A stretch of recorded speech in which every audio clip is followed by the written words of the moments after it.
Yeah, thanks for being so open. Definitely, there's a lot of things, and there's a process that, as you describe, you cannot control, and the more you try to control it, the worse it could get. Honestly, um, and just referring to what came up in the words in the meditation is this tension between two forces, and I'm being metaphorical in a sense. Don't take it as literally two forces, but there's two kinds of pulls. One is towards contraction, and one's towards expansion. And so there's a natural process that, for whatever reason, it seems like us humans, or maybe not just humans, but there's something that has an arc that is natural. And so it's there's a valid desire in the contraction. So a part of us wants to know contraction, not just for the sake of being contracted. It's not I always try to clarify, it's not like a masochism or a longing for suffering. Suffering is just a certain kind of side effect. But there's a certain kind of knowing or experiencing that's only possible when we're contracted. And it's hard to fully appreciate until you're free from that. Because when you're in the middle of it, there's always going to be a disliking of it. And so you seem to be clearly on when this process starts to unravel, where the contraction no longer can kind of self-sustain. So a newborn isn't contracted. It's completely fully, there's a almost total expansion.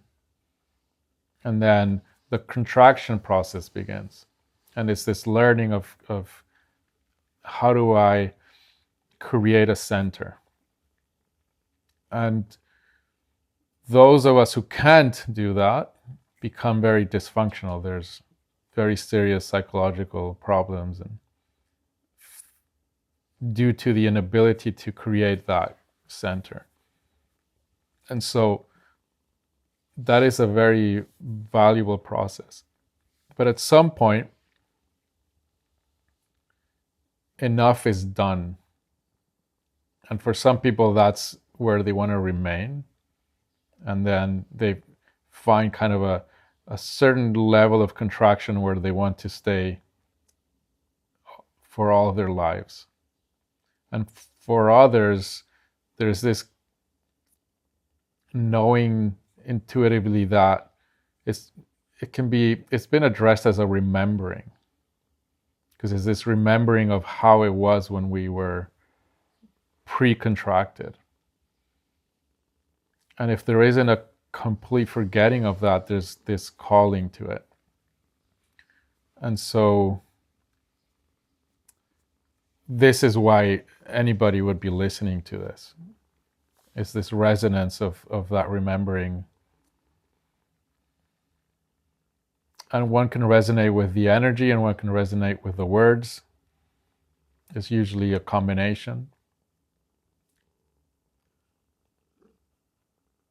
But what you're describing of the first thing I'm getting to address is the energy. And that's a resonance. But what matters is that you look at that very clearly as you as well. It's when that kind of thing activates, it's because there's a resonance that's almost, you could think of it as a mirror.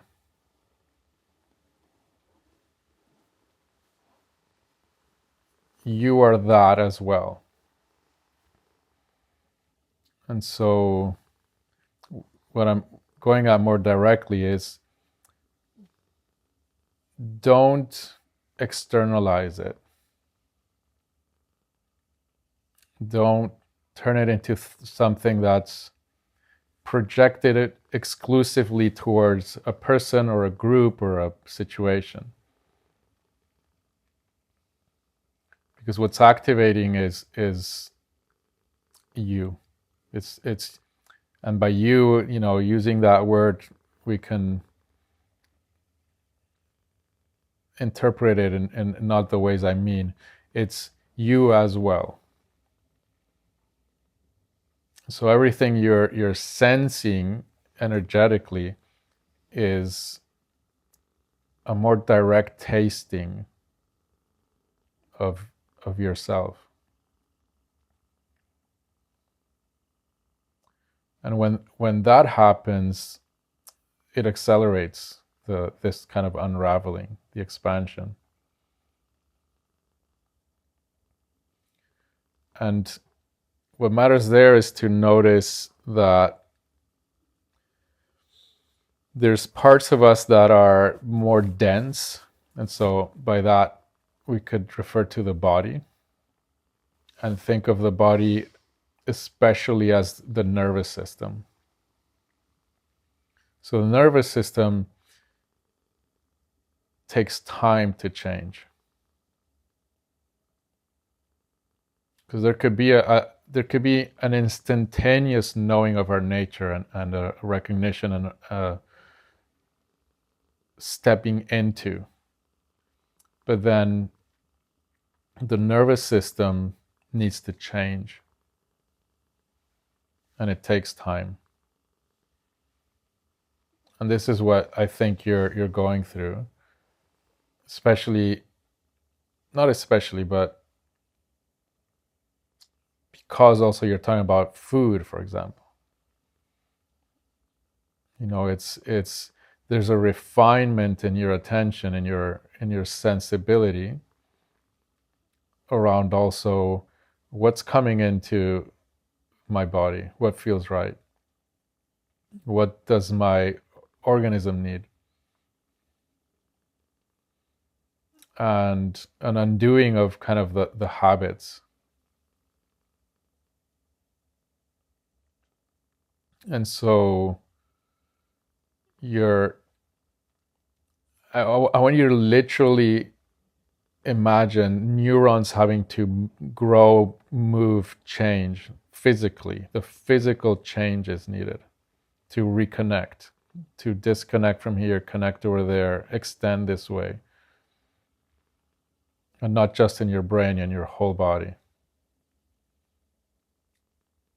And that's just the nervous system. And so, in a sense, it's like activating kind of a psychedelic process without the psychedelics. And it's activating a similar process, but it's more permanent. It's more constant.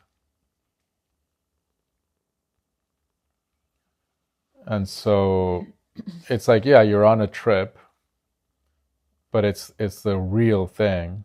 It's not the simulation. Which is what I consider psychedelics to be. A simulation? Yeah.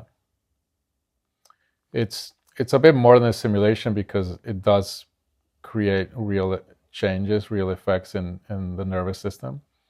But it's a simulation because it's kind of borrowed.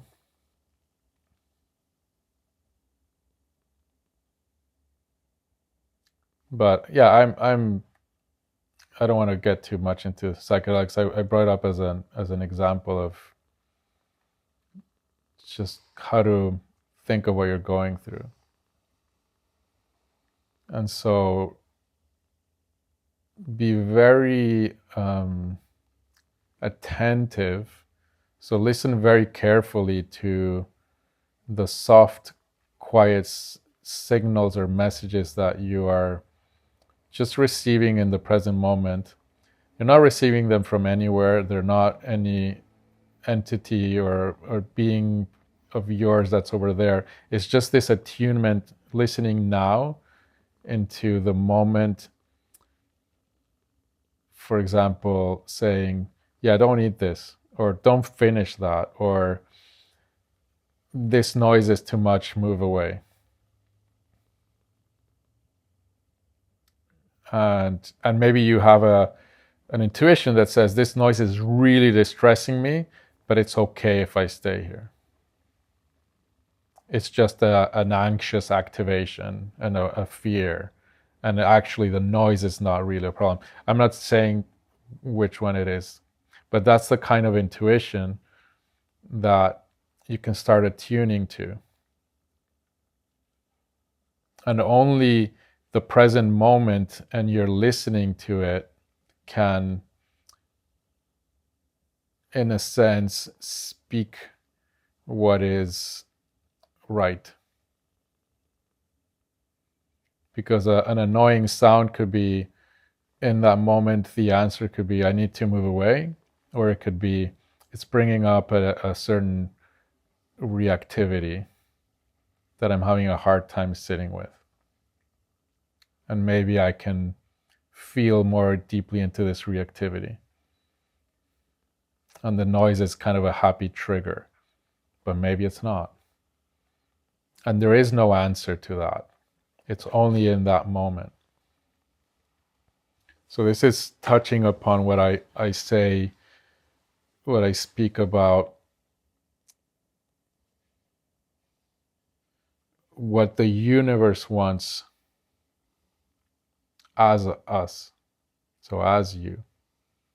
So instead of what we're used to doing is listening to our mind. The mind has a program and it says, you want this, you want this, you want that, you want this. This is not good, you should go there. And that's the kind of automatic. When we're listening to that, it's based on past. When we are listening to what I call the desire of the universe, the want that is the universal, meaning not from your mind, from mystery. Call it the you don't have to use universe, it could be the mysterious wanting, but it's coming from the present moment.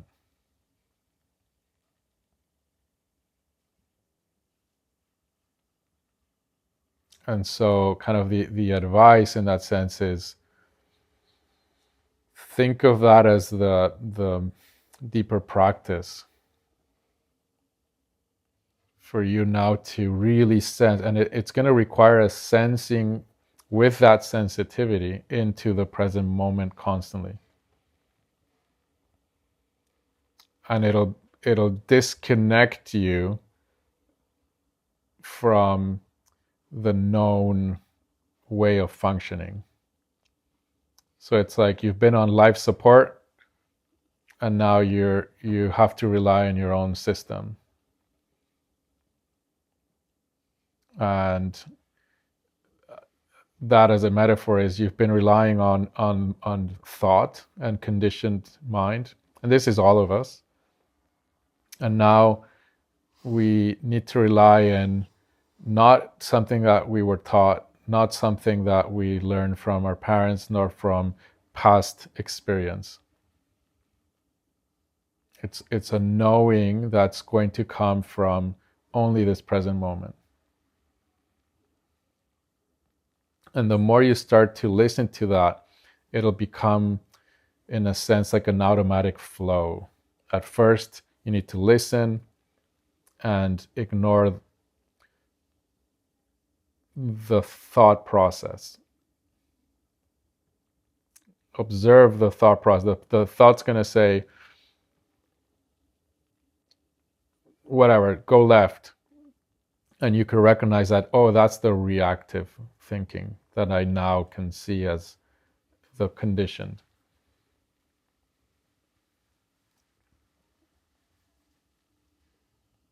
And it's a very difficult process because it's scary. The thought process gives us the safe known, even if it's tight and the cause of suffering. We trade that tightness for the sense of knowing, the sense of there's a safety in the conditioned knowing.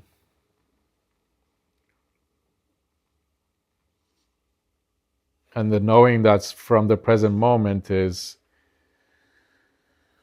it's just you can never know if you're making the right movement. That's when it's present. It's a constant falling into a risk taking.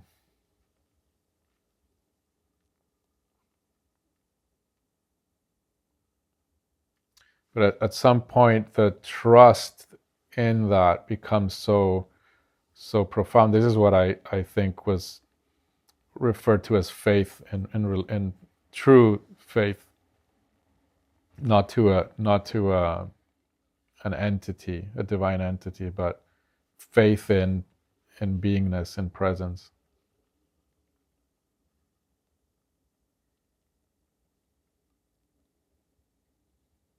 And so it's not about listening to a direction that's coming from a past. It's about something that's really subtle. It's really soft.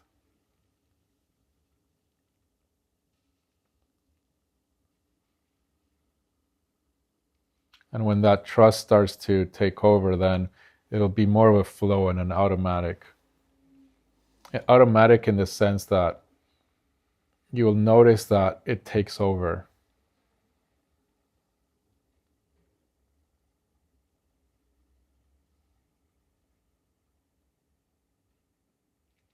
This is when they say, thy will is my will.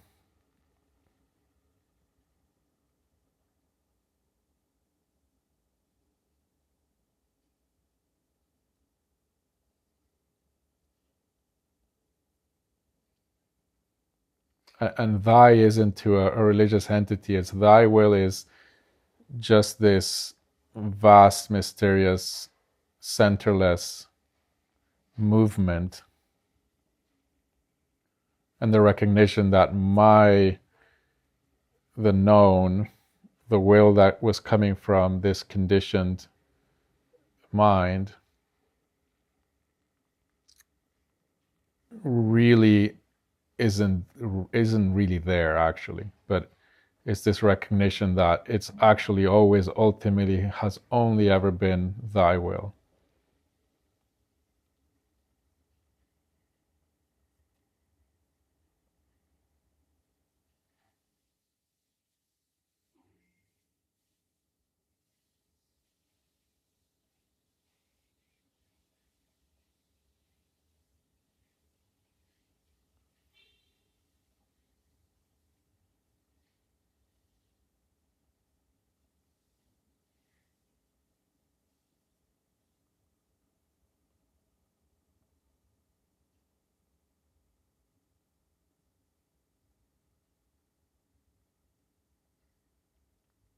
And just one more thing to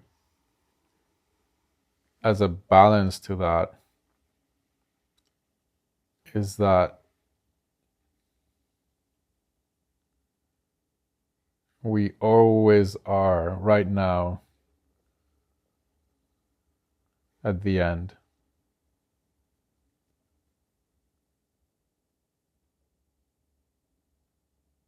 There's nowhere to get to.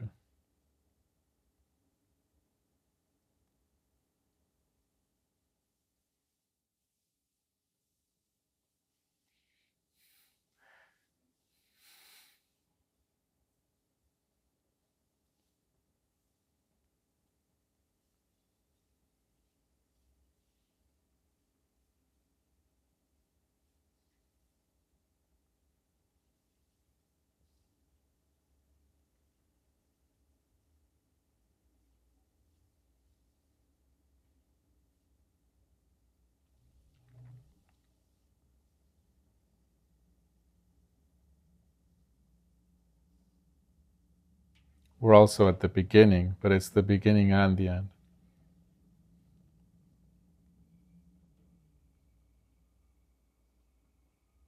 You are the Alpha and the Omega.